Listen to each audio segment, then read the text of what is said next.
Alright, let's discuss Halo 5 Sandbox. First, let's define what a sandbox is. Now, every game has a collection of components. Each of these components interact and affect each other in a very dynamic way, and all of them together comprise the sandbox. And from the sandbox, the player derives an experience. Take, for example, sprinting, a new base component of Halo 5 Sandbox. Now, it reaches out and influences multiple other systems. For example, maps are larger to account for the movement speed. Your shield's ability to recharge hinges on the last time you use sprint. The component itself is also influenced by such things as being shot while trying to get up to speed. So all of these pieces and their interconnections have to be designed just right to create the sandbox. And it's a very difficult task, especially if you're balancing a core foundation that will be shared between multiple game modes, such as the stronghold capture time or a weapon's time to kill. In the past, I feel that Halo has done a great job at this. Everything felt like a complete additional contribution to the whole of the game. As we spoke about in the Experiences episode, each piece had a unique experience to offer, such as the heart-pounding twist on the rock, paper, scissors concept in Breakout. So here's the question. What would happen if you had all of these pillars balanced on a strong common foundation and then felt like you had to include a specific game type simply because it's been in all the Halo titles from the beginning? Well, to me, that answer is Frankenstein's monster, or Halo 5's big team battle. Now, let me explain that. You see, every active component in Halo 5's big team battle was developed and fine-tuned properly, and they did a great job. It's just that the fine-tuning was done on multiple separate game modes trying to meet their specific balancing requirements. Then, in the end, each little chunk from all of these different areas got stitched together to create big team battle in Halo 5. So what's the big deal if these components were balanced outside of Big Team Battle's experience? Does it really make all that much of a difference? Well, let's talk about it. So as we touched on in episode 1, there are a few primary ways in which the sandbox in Halo 5 failed Big Team Battle. We had the game types dialed towards 4v4 sized encounters, and the weapons and vehicles that have been designed to fit into the Warzone experience. These elements are well balanced in their intended playlist, but lose their cohesion when recycled into Big Team Battle. And of course, it doesn't quite help that a lot of the maps were designed in Forge with little attention paid to smoothing over the seams created by stitching these different pieces of the sandbox together. So let's first examine the Slayer game type. Now, I feel like Slayer works best when there's a metagame around securing power weapons and vehicles, which facilitates map movement. And this map movement is created since the power weapon spawns are typically in less advantageous positions on the map. When these power weapons are acquired, they can then be used to challenge and overtake advantageous map positions. I mean, it's really a nice cycle. But without this motivator, a team that secures a power position really has no reason to move, or any real threat to force them to move. There's just nothing to drive that movement around the map. And in Halo 5's Big Team Battle, I feel that this movement dynamic isn't present for two reasons. So the first thing that I think cuts down on this is just how powerful the vehicles are, because they're pretty weak in Halo 5, so a lot of the time people just don't bother with them. And the second thing is that there's just really an overabundance of power weapons on the map. You see, in Halo 5, a weapon doesn't have to be fully spent for it to then respawn on the map. And what this can translate to is trying to overtake a power position on a map that is full of people already holding power weapons. So this type of respawning plays well in 4v4 due to the smaller clip sizes and map scale. There's time to react and control spawns, and typically a power weapon is just about out of ammo by the time the next spawn is up. Now compare that to the experience that I've had of the seemingly infinite ammo snipers have in Halo 5's Big Team Battle. On top of that, Having twice as many Spartans on the map with the abundant power weapon spawns effectively undermines the opportunity for effective asset denial in big team battle. And for me, that was one of the more intriguing things in previous Halos. Let's take a look at an example. The hill on Viking highlights the lack of distance segmentation in Halo 5. Previous Halos had inaccurate guns at range. Halo 5 has accurate weapons at range that makes it very difficult to take the hill. However, one of the best counters to the hill control should be the Warthog. But even if, say, blue team manages to get the laser back into their base and into the Warthog, if red team controls the hill, it won't be long before they have a fresh laser to maintain hill control, despite the blue team planning ahead in securing the laser. Next, I want to talk about objective game types. I personally feel like big team battle and objective game types pair very well together. And with so many Spartans, vehicles, weapons, and space in big team battle, it's critical to have some way to reliably draw players into engagements. These focal points encourage movement and create new dynamic priorities outside of just getting more kills than the other team. For example, picking up a flag to reset its timer becomes more valuable than staying alive. So how are these game types compromised due to them being developed for a 4v4 play space?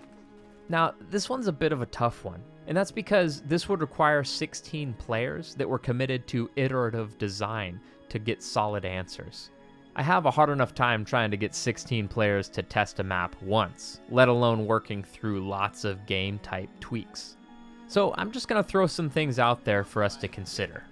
On the topic of capture the flag, we have the flag num, and the weaker flag melee as a result. Now, I actually really enjoyed this dynamic in 4v4. The size of the maps and teams as well as the pace of the encounters really pushes for an aggressive capture the flag experience. But something to consider is there is an opportunity for a unique experience with the larger scale and team size as well as the slower pacing of big team battle. Perhaps bringing back the sacrifice of picking up the flag with no flag num could be that experience. That commitment to vulnerability and collaboration from your team required to capture the flag. And then, of course, the heart-pounding anxiety of being able to sneak around being extremely lethal at close range until your team can pick you up. I mean, some of my favorite capture the flag experiences involve throwing the bubble shield down and picking up the flag and just beating people down when they try and come into the bubble to kill me. So now here's a few things to consider about strongholds. Essentially, this game type creates strong incentives that funnel players into specific small areas. You have 2 strongholds and a kicker to contest for points. The potential issue here is that when you double the amount of players while keeping the quantity of strongholds the same, this creates really intense congestion on the strongholds, much like the entryways in Warzone Assault. The difference here being when you die, the time until your next engagement is a lot longer than in Warzone Assault. This leads to more running than anything else, and plenty of frustration. So perhaps tweaking the capture time, or having 4 strongholds plus the kicker would serve big team battle better to cut down on congestion and facilitate better movement on the map. I haven't been able to experience Assault on Halo 5's big team battle, but I assume that reoccurring themes would probably apply. Things like little consideration for what big team battle can uniquely offer this game type, and little compensation for the larger map scale and teams. Okay, now let's consider weapons for a minute. First off, small arms fire does a lot of whittling damage to vehicles. And this can work well in Warzone for 2 reasons. There are higher armor variants of the vehicles, and you can essentially spawn in a vehicle every time you respawn. However, in most big team battle maps, there's normal armor vehicles, as well as relatively long respawn times when you compare it to the asset's utility.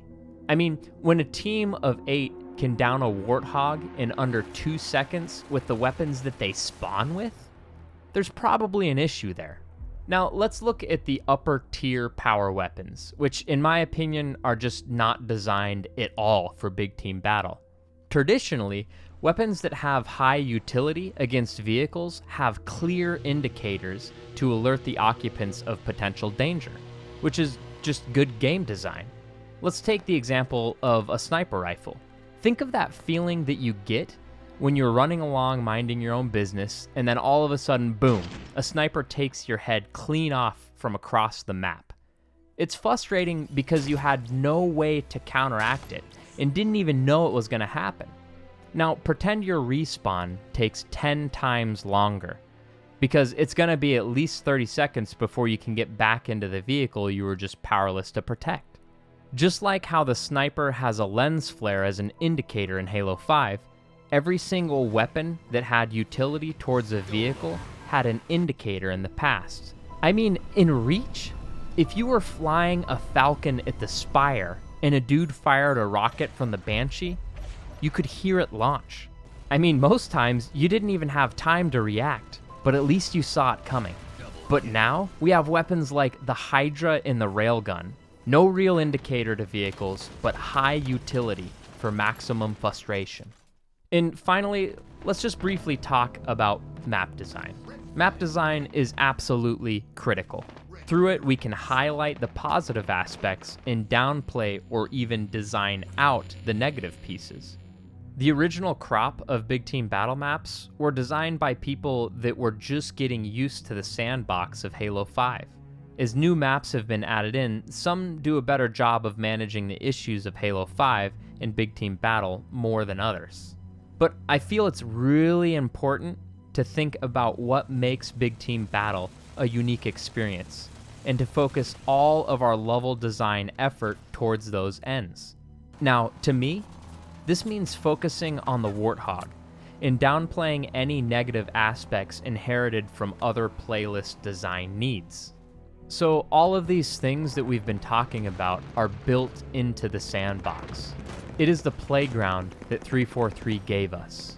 These questions we're now asking are important because they will help the community create stronger and more impactful experiences. The kind of experiences we love when playing games with our friends. And what we learn from our collective questioning and understanding will help us approach design in Halo Infinite more effectively. In the next episode, we're going to explore map design theory, specifically centered on the needs of big team battle. Not only what we should be highlighting and downplaying, but how to go about accomplishing those things. Hopefully, this will help establish a framework to approach this type of design, as well as prep the community to critically examine Halo 6's design needs in regards to big team battle. So, what do you think? What Halo has your favorite big team battle sandbox? And are there any other concerns with the new sandbox and big team battle that you've recognized? Maybe Halo 5's big team battle is the first version you've actually enjoyed. If so, what aspects made that the case? I'd really appreciate hearing the community's take on this. Drop your comments down below, and if you're enjoying the series so far and want to get updates when the new episodes are coming out, go ahead and like the video and subscribe. You know, I hear that Fullhammer's favorite big team battle was in Halo CE. Well, I guess it'd have to be, wouldn't it? I hope you enjoyed the episode, and thank you.